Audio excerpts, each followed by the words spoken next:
It does not go like that. Look. I looked at it. It goes like this. No, it doesn't. Look. Yes. You know what? You know what? Forget it. Forget it. Forget it. But Forget it. Forget it. What's up? What's up, YouTube? Welcome back to our channel. And as you can see, we're looking at a manual. So today's topic that we're discussing is work. Okay? All relationships are work. all relationships take work. And so when you think about work, you think about exerting effort, putting forth something so that you can get a return. And so when I think about work, the first thing when we started talking about wanting to do this topic, I thought about hourly workers versus salaried workers. And so you want to be an hourly worker in your relationship, because salaried workers, you cannot do anything and still get paid. You definitely want to be an hourly worker, because you know when you work hourly, you have to show up. You have to show up to do something in order to get money, in order to get a reward. And so you definitely want to make sure that you're an hourly worker when it comes to your relationship, because you want to make sure you're exerting effort, doing something to get something back. And you get paid for overtime too. But this is a family channel. The reason we had a manual in the beginning, because a lot of times, like men, I know most men, me in particular, whenever I'm putting something together, and my wife can attest to this, whenever I'm putting something together or we buy something new and I got to put it together, 9 times out of 10, I'm going to forget about the manual. No, right? He throws it out. He throws out all the stuff. I don't want to read the manual, right? I want to put it together myself.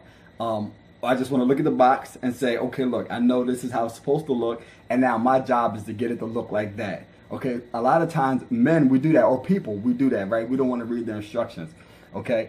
But we have a manual, no matter if you're married, engaged, in a relationship, like we have the ultimate manual that shows us how to live our relationships, how to be and how we're supposed to be inside of our relationship, and that's the Bible. In fact, the Bible says in 1 Corinthians 11:11 that women are not independent of men and men aren't independent of women. What that means is that it takes work, okay? It takes both parties, both halves, in order to make this thing work. Just like setting up a table or setting up a desk or whatever. I think that's the last thing I built here was the desk downstairs in the office, or put together was the desk. So setting up the desk, I didn't want to read the manual. Okay, I took it and I'm like, okay, I looked at the box and I'm like, this is how it's supposed to look.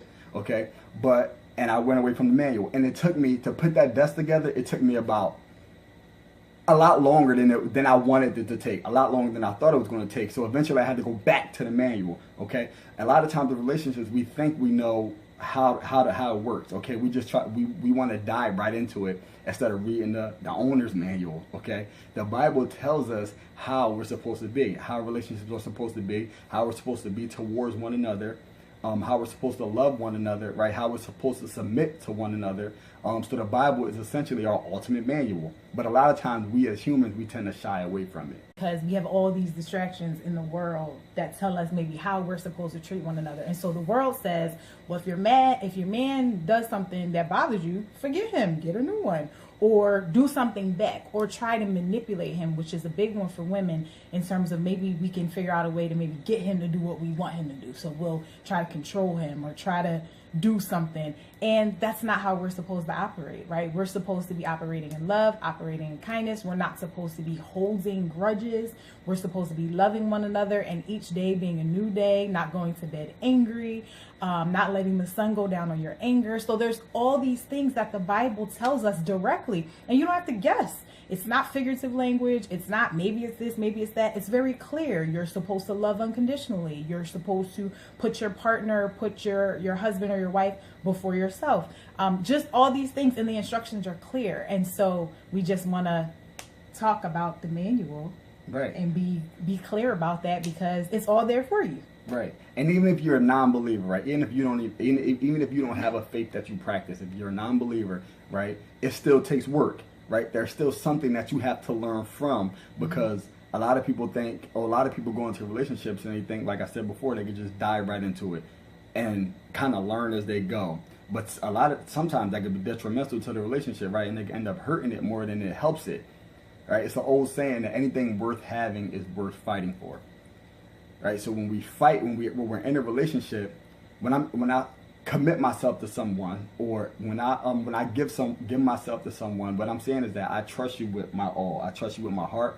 I trust you with my mind. I trust you with all of me. To be able to love me the way that I need to be loved, to be able to care for me the way that I need to be loved, to be able to show me why you're my significant other, why I chose you and why you chose me to be my partner, right? My other half, my better half, as a lot of people like to say.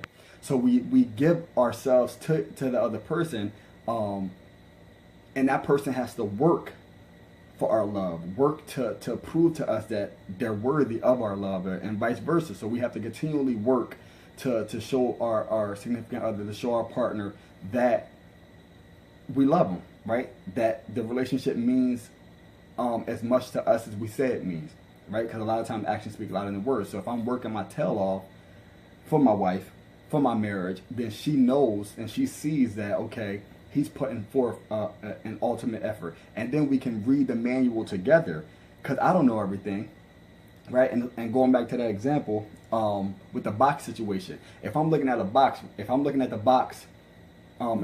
something, right? If I'm looking at the desk on the box and I'm looking at it, I'm like, okay, this is how it's supposed to be put together. That's the same example as a lot of times we look at our parents, we look at our friends, we look at our family members who are in relationships, and we try to mimic our relationship after theirs. But you can never do that, because no two relationships are the same.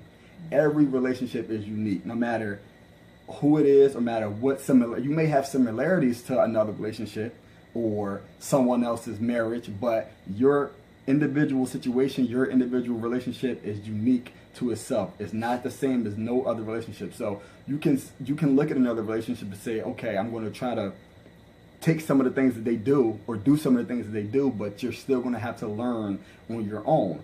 And the easy way to do that is by reading the manual. Reading the manual. Talking about this and making it practical, right? That means that work is a series of choices every day, right? So as you work in your relationship, it's not like, I'm going to put forth effort on a Monday, and because I worked yesterday, I'm going to fall back today. And you know how that's how we treat our work in general. Our careers, sometimes we go to work and sometimes we don't feel like it. Sometimes we don't feel like doing the tasks that we have to do. But you know at the end of the day that you have to get it done. And just like we talked about on one of the previous videos, you may not have all of yourself that day. There might be something that keeps you from being able to do all that you want to do, but you give all that you can possibly give. So it's a series of choices to show that you love that person. Your work is a series of choices throughout the day, throughout the week, throughout the year. So this week, your goal is to work. I don't know what she said in between. Yeah, work. Shout out to Your goal this week is to work. All right. So thanks for tuning in. Make sure you like the video, subscribe, share the video. Oh, and shout out to wifey. Yo, make sure you go check out her Instagram page. She makes handcrafted jewelry from scratch. I'm telling you, you're gonna love it. And I'm not just saying that because she's my wife and I'm her husband. Sorry that the video was so long this week, but it was a good topic. Leave your questions, leave your comments at the bottom of the video. The description, the link for the Instagram will be in the bottom. Follow us on social media. We're signing off. We out.